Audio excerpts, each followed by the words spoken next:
الحمد لله رب العالمين. يا رب أنت غنى كل فقير وعز كل ذليل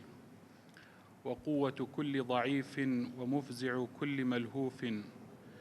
فحاشا يا رب أن نفتقر في غناك وأن نضل في هداك وأن نذل في عزك وأن نضام في سلطانك. والصلاة والسلام على سيدنا محمد الصادق الوعد الأمين وعلى آله وأصحابه ومن دعا بدعوته وسار على نهجه ودربه إلى يوم الدين. سەرەتا لە خوای پەروەردگارە پاڕێنەوە کە خوای پەروەردگار هەموو لایەکمان لە بەخشراوانی ئەم مانگە حساب کاتن و خوای پەروەردگار ئەو تاعەت و عیبادەتەی کە کردیتمان لێمانی قبول کات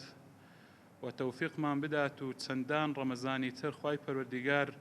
بە قسمەت و نسیبمان بکات ئینشاء الله تعالى. خوای پەروەردگار حاڵی مسلمانان لەو حاڵە خۆشتر بکات و لەو ناخۆشی و نەخۆشیە مسلمانان ڕزگار بکات. ئامین یا رب العالمین. خۆشەویستان، ئەم شەو لە ژێرسایی ئاەتێک لە ئاەتەکانی قورئانی پیرۆز ئەو شەوەکە لە خزمەتی سوورەتی الشەرحدا ئاەتی ئین مع العسر یسرا ئەبین ئینشاء الله تعالى. خۆشەویستان، نەیارانی دین و نەیارانی ئیسلام و مسلمانان هەموو ڕۆژێک پلاندا ئەڕێژن، پلان و مخەتەتاتیان زۆرە و ڕۆژ بە ڕۆژ پلانیان هەیە بۆ پارچە پارچەکردن و هەروەها بۆ بێهێزکردن و بۆ فەقیرکردن و زەعیفکردنی ئەو سەحوەیە و هەروەها هەتا پلانیان هەیە بۆ نەهێشتنی ئەو داعوەیە، لە ناوبردن و لە باربردنی ئەو سەحوە و ئەو داعوەیە. بۆیە وەکو گوتم هەموو ڕۆژێک کەیدێک، هەموو ڕۆژێک فێڵێک، پلانی وادا ئەنێن وەکو قورئان باسەکاتن لیتەزوولە منه الجبال، یعنی فێڵ و تەڵەکەی وا کە چیایەکان لەوانەیە خۆ لەبەر ئەو فێڵ و تەڵەکانە ناگرن.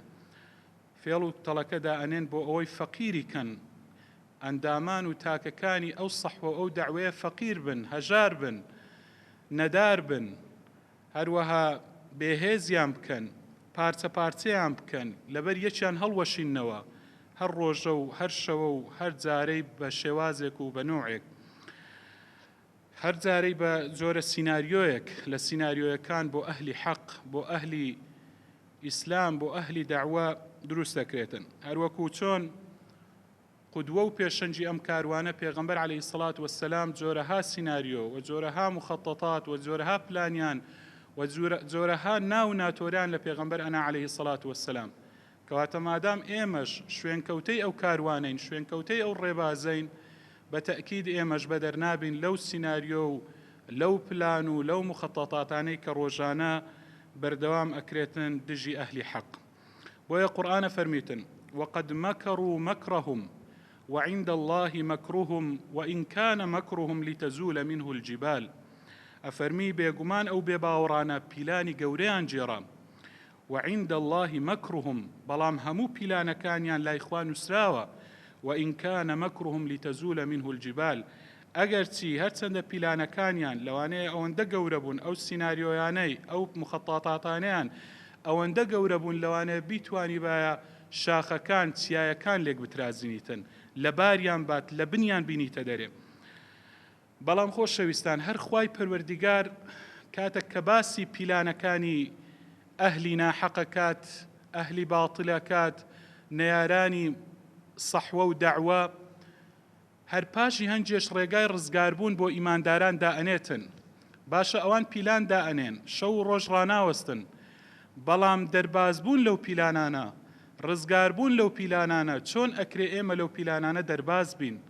چۆن ئەکرێ ڕزگارمان بیمادەم پیلانەکان قورئان بەخۆی باسەکا لیتەزوولە منه الجبال، ئەوەندە گەورەن کە لەوانەیە چیایەکان لە بنبێنن. ئەدی ئێمەی مرۆڤ، ئێمەی مسلمان چۆن ئەتوانین ڕوبەڕوویان بینەوە؟ طبعاً هەر قورئان نەخشەی ڕزگاربوونیشمان بۆ ئەچێشیتن، پێمان ئەڵێتن چۆن ڕزگارە بین لەو پیلان و لەو مخەتەتات و لەو سیناریۆیانە. ئەفەرمی وئین تەصبروا وتتقوا لا يضركم كيدهم شيئا. ئەفەرمی ئەگەر ئارام بگرن لەسەر پیلانەکانیان، لەسەر سیناریۆکانیان، سەبر، یەکەم سەبر، باسمان کرد ئەو شەوە سەبر کە جۆرەکانی سەبر زۆرن ئەو سێ جۆرە جا گرنگترینیان سەبر لەسەر بەڵا و موسیبەت و ناخۆشی ئەوەشیان جۆرێکە لە جۆرەکانی سەبر جا ئەگەر سەبر بگرن ئارام بگرن پاشان وەتەتەقوا لەخوا بترسێن تەقواتان هەبێتن ئەفەرمی لا یەضڕکم کەیدهم شەیئا فێڵ و تەڵەکە و پیلانی وان هیچ زەرەر و زیانێکتان پێ ناگەینی ئەگە تەماشاکەین ئەبینی ئاینی پیرۆزی ئیسلام ڕێگای دروست ئسلوبێکی صەحیح ئسلوبێکی تەندروست فێری ئێمەی مسلمانەکاتن کە چۆن ڕوبەڕوو بینەوە چۆن ڕوبەڕووی تەحەدیاتەکان بینەوە کاتێک کە پیلان بۆ مسلمانان دائەندرێ کاتێک کە سیناریۆیان بۆ دروست دەکرێتن یعنی ڕێگا چییە چۆن مسلمانان ڕوبەڕووی ئەو سیناریۆیانە ببنەوە چۆن ڕەدی بدەنەوە ناکرێتن ڕەد ئەتوو بەرامبەری ئەو پیلانانە ڕەدی تون بدرێتەوە ئیسلام فێرمانەکاتن چونکە ئەو ڕەدەی تر لەوانەیە تووشی شتێکمان بکاتن بمان باتە جەنگێک کە لەوانەیە لە کۆتاییەکەی بە خۆمان زەرەر و زیانی تێدا بکەین بەڵام ئوسلوبی صەحیح ئوسلوبی تەندروست ئەوەیە ئیسلام پێمانەڵێتن قورئان پێمانەڵێتن کە بگەڕێینەوە ئێمە هەوڵ دەین ئێمە کە بگەڕێینەوە بۆ ناخی خۆمان ئیسلاح بکەین ناخی خۆمان ئیسلاح بکەین ناخی خۆمان پاک بکەینەوە خۆمان بکوتین بە پێکوتەی تەقوا بە پێکوتەی سەبر ئەو دوشتانە بتوانین لە ناخی خۆمان ئەگەر ناخی خۆمان پاکەینەوە طبعا ئەوەش قورسە لەسەر نەفس سەبر لەو حاڵەتانەدا هەروەها تەقوا ئەوانە ئاسان نین قورسن بۆیە قورئان پێمانە فەرمێتن لەو حاڵەتانەدا ئێوە سەبرتان هەبێت و تەقواتان هەبێتن بۆیە بەو شێوازە ڕوبەڕووی فێڵ و تەڵەکە و پیلانەکان ببنەوە خۆشەویستان ئەگەر ئەو حەقیقەتانەی لەو ئاەتە وردبینەوە لە ئاەتی وئین تەصبروا وتتقوا ئەوەمان بە وردی بۆ ڕوونەبیتەوە کە ئەو ئاەتە باشترین بەڵگەیە بۆ بە خۆداچوونەوە و ڕەخنە لە خۆگرتن و هەروەها ڕاستکردنەوەی خودی خۆمان بۆ ئەوەی ڕوبەڕووی فشاری دەرەچی ببینەوە چونکە فشاری دەرەچی کاتێک کە ڕوبەڕوو تەبیتەوە ئەگەر ناخت بەهێز بوو لە ناو ناخی خۆتدا پاک بووی ئەتوانی بەرگەی ئەو ناخۆشی و ناڕحەتیانەی دەرەوە ببیەوە بۆیە زۆرێک لە نەسەکان لە دەقە قورئانیەکان ئەگەر تەماشاکەین ڕێنمایی ئەوەمانەکات کە ڕەخنە لە خۆ بگرین ئیسلاحی خودی خۆمان بکەین خۆمان ڕاستکەینەوە خۆمان چاک و پاک بکەین بۆ ئەوەی بتوانین ڕوبەڕووی فشارە دەرەچیەکان ببینەوە و ئەوەی چاودێری و بەدواداچوونیش بۆ منهەجی قورئان بکاتن ئەوەی کە زۆر لەگەڵ قورئان تێکەڵ بیت و تەماشای چیرۆکەکانی قورئانی پیرۆز بکاتن قورئانی پیرۆز کاتێک کە دێتن باسی چیرۆکی گەلانەکاتن ئومەتانی سابقین کە بۆ لە ناوچوون هۆکاری لە ناوچوونیان چی بوو هۆکارەکان چ بوون کە شارستانیەتەکانیان نەمان لە ناوچوون ئەو قەومانەی پێشوو دەبینی هۆکارەکان بریتی نەبووە لەوەی کە کەم و کوڕی لە بیناسازی هەبوو بیتن یان خراپ بەڕێوەبردننی داهات و ئیستیغلالکردنی بەڵکو هۆکارەکەی چ بووە هۆکارەکەی ئەوە بووە کە ناخیان کەم و کوڕی هەبووە لە دەرونیاندا کەم و کورتی هەبووە بۆیە ئومەتانی ڕابردوو لە ناوچوون کەواتە هەر ئومەتێک لە ناخیدا ڕووخابێتن پشت بکە لە منهەجی خوای پەروەردگار بێگومان ئەو ئومەتە تێکە چیت و لە ناوە چیتن بۆیە ئەگە تەماشای مسلمانان کەین لە جەنجی ئوحود مسلمانان کاتێک کە لە جەنجی ئوحوددا لە غەزوەی ئوحود شکستیان هینا سەحابە یعنی بە سەیرەوە باسییانە کرد ئەیان گوت باشە ئێمە چۆن ئەبێ بشچین ئێمە سەربازی خوای پەروەردیگارین ئینەما نەحن جوند الله چۆن ئەبی ئێمە هەزیمەت ببینی و بێنین و بشچین لە بەرامبەر دوژمندا بەڵام خوای پەروەردیگار یەکسەر جوابی دانەوە جوابی قورئانی هات وەڵامی دانەوە کە بۆ مسلمانان شکان لەوێ فەرمووی قل هو من عندی ئەنفوسیکم سەبەبەکە ئەوەیە کە بە خۆتان بوون کە شکان کەواتە خۆشەویستان هەزیمەت و شکستی مسلمانان لەوێ بە سەبەبی چ بوو بە سەبەبی ئەوە بوو خەلەلی داخلیان هەبوو گرفتی داخلیان هەبوو گرفتی دەرونی خۆیان هەبوو بۆیە شکستەکە بە سەبەبی ئەوەی نەبوو کە دوژمنێکی زۆر بەهێز بوو بیتن، دوژمنێکی دڕندە بوو بیتن، یا ژمارە و عیددە و عیتادیان گەلێک زۆر بوو بیتن، لەبەر عیتادی زۆر مسلمانان شکابن، نەخێر ناوەڵا لەبەرەوەی نەبوو. بۆیە پێویستە ئینسانی مسلمان زۆر بە چاوێکی زۆر گەورە تەماشای دوژمنی خۆی نەکاتن، یعنی وا تەسەوڕ بکە کە بەرامبەرەکەی وایە کە بە هیچ شێوازێکی بەرامبەرەکەت ناشچێتن. نەخێر وانە، چونکە ئەویش بەرامبەرەکەشت بەشەرە وەکو تۆ و ئیمکانیاتی مەحدودە و لەوانەیە ئەویش هاوسەنجی و کۆمەڵک کێشە و گرفتی هەیە. قورئان فەرمی ئین کنتم تەئلەمونە فإنهم يألمون كما تألمون وترجون من الله ما لا يرجون. ئێوە چۆن ئازارتان پێدەگات و دەتان هێشی، ئەوانیش بە هەمان شێوە دەیان هێشیت و ئازاریان پێدەگات. لە کاتێکدا ئێوە لە قیامەت بە ئومێدی شتێکن کە ئەوان بە ئومێدی ئەوەش نین. کەواتە هەزیمەت زۆر جاران کە تووشی مسلمانانە بیتن بە سەبەبی ئەوەیە کە ناخی خۆیان پاک نەکردیتەوە. بۆیە گرنگە قورئان پێمان لێتن کە تربیەت لە پێش هەموو شتێکیە. زۆر جاران بە درێژایی مێژوو مسلمانان کەتینە ئەو هەڵەیە، پێیان وابووە کە تربیە یاخود هێز قووەت لە پێشی تربیەیە، پێشی پەروەردەکردنیە. یعنی لە جیاتی ئەوەی کە مسلمانان گرنگی بە پەروەردە بدەن، بە خۆشەویستی نێوان خۆیان بدەن، زۆر جاران یعنی لە جیاتی ئەوەی کە هەندێک عادەت و تەقالید و هەندێک شتی خراپ هەیە، خودەی خراپ هەیە لە ناو مسلمانان کە ئەوە لا ببەن و ئەخلاقیات و شتی باش بین نەجێگا، لە جیاتی ئەوەی هەندێک کێشە و گرفت هەیە لە ناو خۆدا ئەوانە لا ببەن، زۆر جاران ئەبینی تەنها ڕوبەڕووی کێشە و گرفتەکان بووینەوە بە دوو شتی، بە هێز و هەروەها قانون دەرکردنی زۆر، یاسادانانی زۆر. بۆیە ئەگەر تەماشاکەین عومەری کوڕی عەبدولعەزیزە فەرمیتن بە تایبەتی دەربارەی هێز و ئەو یاسا زۆردانانە فەرمی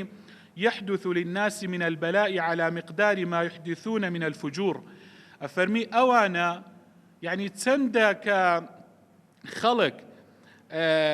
خراپەکاری ئەکەن بەڵای لۆ خەڵکی دروستەکە، زۆر جاران یاسادانانی زۆریش و هێزی زۆریش ئەوەش خراپەکاری لۆ خەڵکی دەینی. ڕاستە عقوبات سزا، ئەو سزا زۆرانەی کە دائەندرێن ئەوانە کۆمەلگا ئەپارێزن، بەڵام کۆمەلگات بۆ دروست ناکەن. بۆیە ئاياتی ئەحکام ئەگە تەماشاکەی ئاياتی عقوبات سزا لە قورئاندا، ئەگە تەماشاکەی یەک لەدەی قورئان ئاياتی عقوباتە، ئەوەی دیکە هەمووی باسی تربیەیە، هەمووی باسی پەروەردەکردنی ناخە، زیاتر گرنگی بەوەیە داتن چونکە تەجروبەش ئەوەی سەلماندیە. زۆردانانی یاسا بە تایبەتی لە کۆمەلگایدا یاسا دەرکردنی زۆر، ئەو یاسایانە دائیمەن لە بەرژەوەندی بەهێزەکان تەواوبی. کەسانی بەهێز، یاسادانانی زۆر کەسانی بەهێز ئیستیفادەی لێ ئەەکەن، کەسە بەهێزەکان دائیمەن ئەو یاسانە ئەبنە قەید و قیود بۆ کەسانی ضعیف، بۆ کەسانی بێهێز. و ئەوەش سەلماندیتی تەجروبە سەلماندیتی کەستەم و قووەت و هێز چارەسەری کێشە و مشکیلەکان ناکاتن، بەڵکو کێشە و مشکیلەکان تەجیل کاتەوە بۆ کاتێکی دیکە. یعنی کاتێکی دیکە کێشە و مشکیلەکان سەر هەڵەدەنەوە ئەگەر ئەتوو تەنها بەهێز چارەسەریان بکەی. دەبی کێشە و گرفتەکان بە پەروەردەکردن چارەسەر بکرێن. بۆیە خۆشەویستان، ئەوەی کە ئەوڕۆ ئێمە پێویستمانە وەک مسلمان، پێویستمانە بۆ ئەوەی ئەو ڕابوونە ڕاببیتن، هەستیتە سەر پێویستی بە سەبڕە و پێویستی بە تەقوایە وەکو قورئانی پیرۆز ئیشارەی پێدا. بۆیە ئەو ئاەتە فێرمانەکاتن، پێمانەڵێتن کە سەرکەوتنی تایبەت پێش سەرکەوتنی گشتیە، واتە ئەو کۆمەڵە سەرەکەویتن کاتێک کە تاکەکانی بیتوانی بێتن سەرکەوتنیان بەسەر ناخی خۆیاندا سەرکەوت بن. ئەگەر بەسەر ناخی خۆیاندا سەرکەوت بن ئەتوانن سەرکەوتنی دەرەچیش بەدەست بینن. بۆیە ئەو حقیقەتە زۆر بەڕوونی لەو ئاەتە پیرۆزەی بە دەرەکەویتن کاتێک قورئانە فەرمی ئین الله لا یغەیر ما بقوم حتى یغەیروا ما بأنفسهم. خوای پەروەردیگار هیچ بۆ گەل و نەتەوەیەک یعنی گۆڕانکاریان ڕوونادا لە ناو هیچ گەل و کۆمەلگایەکدا هەتاکو بە خۆیان نەگۆڕن، هەتاکو بە خۆیان هەوڵ نەدەین. بۆیە خۆشەویستان، پاش ئەوەی کە ئینسانی مسلمان سەبری گرت لەسەر ناخۆشیەکان، بێگومان پاشی ناخۆشیان چ دێتن؟ خۆشی دێتن. بۆیە قورئانە فەرمیتن مژدەیەکی خۆش بە مسلمانانە داتن کە شیفای دەردەکانە شیفای ناخۆشیەکانە فەرمی ئینە مع العسر یوسرا پاشی هەموو ناخۆشیەک چ دێتن خۆشی دێتن ئەوە مژدەیەکی گەورەیە بۆ ئەهلی ئیمان بۆ مسلمانان بۆ ئیمانداران کە پاشی هەموو ناخۆشیەک چەندە درێژە بچێشیتن بەڵام خۆشی هەردێت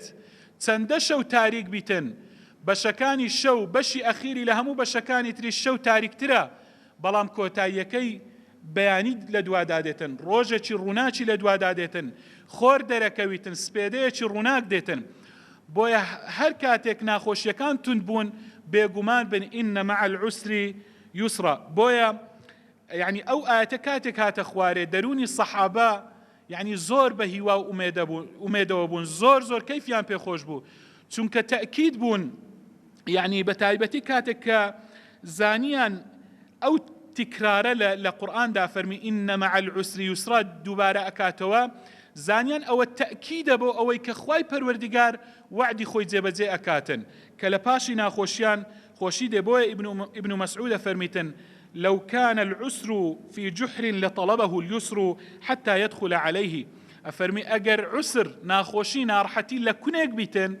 يسر بدوايا كويتن أتي دري ديني لو كني واتلناو كنكاش خوشي أجيني تناو أو كنا تاريكاش بدواي دا أتيتن بوي ابن عباس شفرمي لن يغلب عسر يسرين عسر ناتواني تنزال بي بسردو يسري دا لزماني عربي هر وشيك ئەگەر معریفە بوو دووبارەش ببیتەوە هی دووەم هەمان هی یەکەمە بەڵام ئەگەر وشەکە نەکیرە بوو دووبارە ببیتەوە ئی دووەم عینی یەکەم نییە لۆیە ئینە مع العسر یوسرا لە قورئانی ڕاست لە هەردوو وشەکە دووبارە بووینەوە بەس عوسرەکە یەک عوسرە بەس یوسر دوو یوسرا بۆیە ئەفەرمیتن ابن عباس لەن یەغلیبە عوسر یوسرەینی ناتوانی بەسەر دوو یوسری دازاڵ بیتن خۆشەویستان زۆر جاران مسلمانان تووشی بێ ئومێدیە بن هۆکاری بێ ئومێدبوون ئەوەیە لەوانەیە پەروەردەی هەڵە لە نێوان مسلمانان کە تاچی مسلمان پەروەردەیەکی هەڵە وەرەگریتن ئومێد و هیوای نامینێتن ئەوە هۆکارێکە کە زۆر جاران مسلمان تووشی بێ ئومێدیە بیتن هەروەها هۆکارێکی دی ئەوەیە وا تەعامل لەگەڵ واقعیەکە کە پێی وایە گۆڕانکاری قەت ڕووناداتن کە بێگومان ئەوەش هەڵەیە هۆکارێکی دیکە ئەوەیە زۆر جاران چاو لە کێشە داخلیەکان ناکەین ئێمە چاو لە ناو ناخی خۆمان ناکەین کە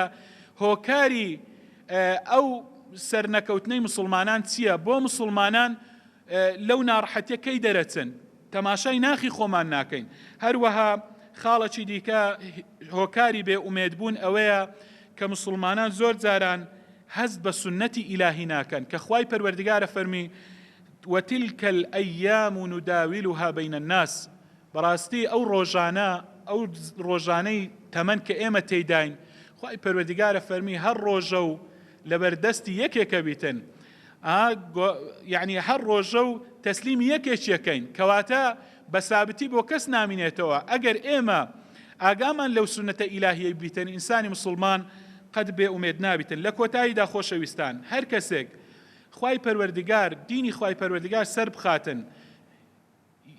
پشتگیر بیتن بۆ دینی خوای پەروەردگار واروەها دەست بە ئەوامر و نەواهی خوای پەروەردگارەوە بگریتن بێگومان بن کە خوای پەروەردگار لە ناخۆشی و ناڕەحەتی دەربازیانەکە و سەریانەخا بۆیە قورئانە فەرمی كم من فئة قليلة غلبت فئة كثيرة بإذن الله بێگومان ئەوەش شیفای دەروونەکانی ئێمە کاتێک کەبیر لەو ئاەتە قورئانیانە بکەینەوە خوای پەروەردگار جارشتر تاعەت و عیبادەت لە هەموو لای قبول کاتن وخوای پەروەردگار مسلمانان لەو ناڕەحەتی و نەهامەتی و ناخۆشیانە